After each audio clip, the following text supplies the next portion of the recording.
আমার 100 টাকা দিছে, আমি দিয়ে দিছি। উনি সিএনজির মধ্যে ছিল, তো আমি নিই নাই, আমার লাস্ট টাকাটা মেলামারি দিয়ে গেছে। আপনার গাড়িতে 10 বারির মতন স্বর্ণ আপনি পাইছেন, পাওয়ার পরে এই পরবর্তী স্টেপ আমরা কি করছেন? পরবর্তী আমি বলে রাখি দিচ্ছি যে মালিক খোঁজ করে দিয়ে দেবো। মালিক আধা ঘন্টা পরে আসি, একটা মহিলা জিজ্ঞাসা করতেছে একটা জিনিস পাইছি কিনা। আমি বলছি হ্যাঁ পাইছি, তারপর ওনারা বুঝিয়ে দিলাম জিনিসগুলো। আপনি যখন ওরাতে স্বর্ণগুলো উঠে দিচ্ছেন, ওনার অনুভূতিটা আপনি কেমন দেখছেন? হ্যাঁ উনি খুশি নাকি স্বর্ণগুলো পেয়ে আপনার প্রতি কেমন সম্মান প্রদর্শন করছে?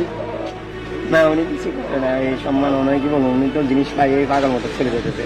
লাস্টে ওনার সাথে মুরুখ গেছে, পরে ক টাকা দাম। আমি না আমার লাগবে না, আমার 100 টাকা দিছে, আমি দিয়ে দিছি। উনি সিএনজির মধ্যে ছিল, তো আমি নিই নাই, আমার লাস্ট টাকাটা মেলামারি দিয়ে গেছে। 100 টাকা। হ্যাঁ আমি বলছি আমার টাকা লাগবে না, আমি দিয়ে দিছি ওনারে। সন্দীপবাসীর উদ্দেশ্যে আপনার পরিচয়টা তুলে ধরতে চাই। ভাই, আপনার বাড়ি কোথায়, কি নাম আপনার? আমার বাড়ি ফরিদপুর, নাম মোহাম্মদ বাদশা। লোসে পরিবহনের ড্রাইভার হিসেবে আছেন? জি।